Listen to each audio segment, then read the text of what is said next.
Throughout my playtime with Soulless, Ray of Hope, I was always having a fun time and would love for other people to share this experience. Soulless, Ray of Hope, is a 2D puzzle platformer where you control the soul of a person trying to, quote, save your friend.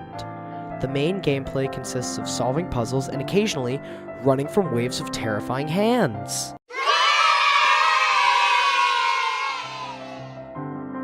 Puzzles start out bland and predictable, but then use those cliches to screw you, telling you through the gameplay that sometimes stones should be left unturned and not every pattern is consistent and not all levers have to be pulled.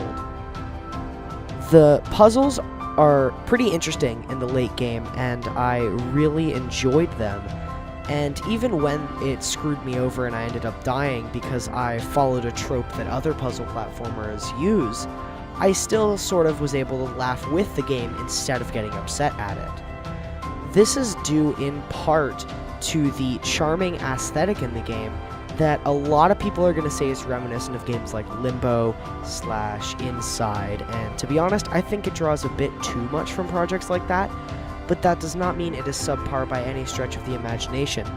Things like the childish innocence of the character are shown even through the slightest minutia, like the stumbling animations or the glow that the player exhibits.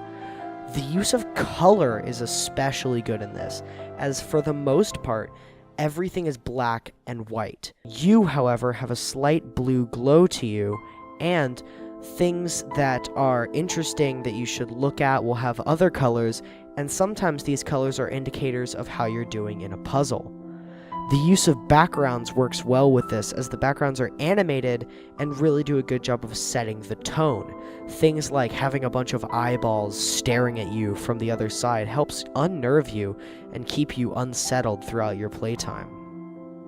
The main plot is an interesting combination of fantasy elements and real-world problems that the soul you are exploring exhibits. This combo is great at personifying the childish nature of the person you're inhabiting. I was a big fan of this plot, and I really wish it was more prominent throughout, because other than a little bit of dialogue and the occasional note scraps you can find throughout your stages, you're not really going to be seeing it a lot. And if the plot took a bit more forefront in the game, and maybe had a bit more of an influence in things like the puzzles, that would be a little bit better. And the overarching broken family subplot is definitely not an unexplored plot, but it is done well with subtle touches that you have to look for to find. This section of the plot I am fine with having to be found, as it seems like it would be something that would be rooted deeper in the subconscious of someone like a soul or a normal human. That made a bit more sense to me than things like the main plot of the game sort of taking a backseat to the gameplay. Now, something that was a very small element in the game, but I thought was amazing, was a boss fight. And there is only one, for the most part, unless you count the waves of hands to be a boss fight. But the unique concepts presented in this one boss fight are pretty amazing, and I had a great time with them.